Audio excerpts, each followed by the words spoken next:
301 people have been murdered in the city of Philadelphia in this year of 2021. And what are we? A little over halfway through the year. Does that mean we're headed for 600 possibly? Steve Keeley. Hello? Hello, Steve. Yeah, Mike, I couldn't hear. I had somebody in my ear. Did you say 301? 301, yes. Yeah, and the way we got there was we talked to two homicide detectives because it's been a busy, awful night. An infant that was listed as a suspicious death previously because they never get the true story from whatever adult is taking care of an infant when an infant is murdered.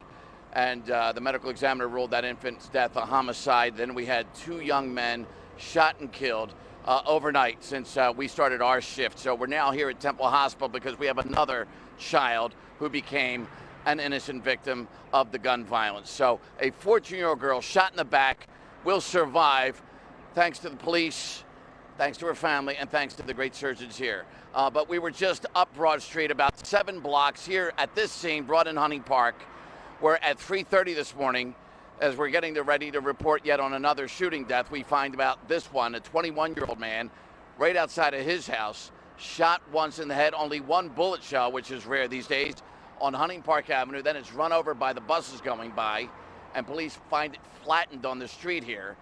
And his family races here to Temple after hearing that he had been shot, not knowing that he was lying dead between two parked cars as they're racing down here. And sadly, as we're on the air, we see the family approach, and they have to get the news from a reporter overhearing my live shot.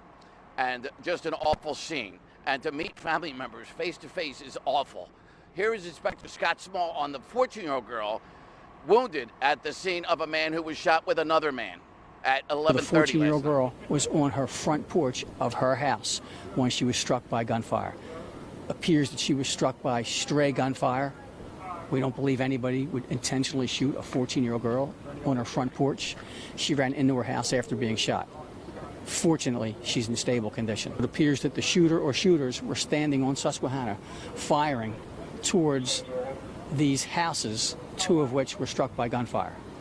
We also found 2 parked unattended vehicles that were struck by gunfire.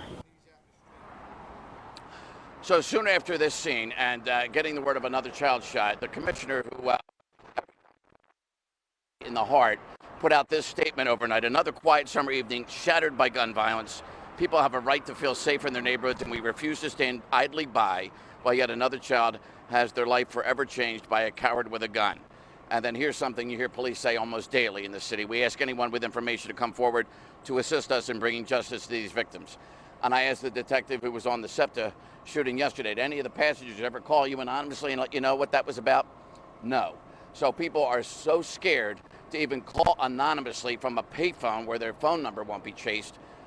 That's where the gun violence is. And Mike, Alex, we don't show you all the stuff that we see behind the scenes, talking to family and other awful scenes. And I'm starting to think maybe we should, because if people saw what I see every day, I think they would call, and I think they would be more outraged. And what I see is nothing compared to what the police see. And you can understand why the police are outraged, especially on that last scene, which will live with me forever. Mm-hmm. Yeah, when people get word that their loved ones are dead right there at the scene. Yeah.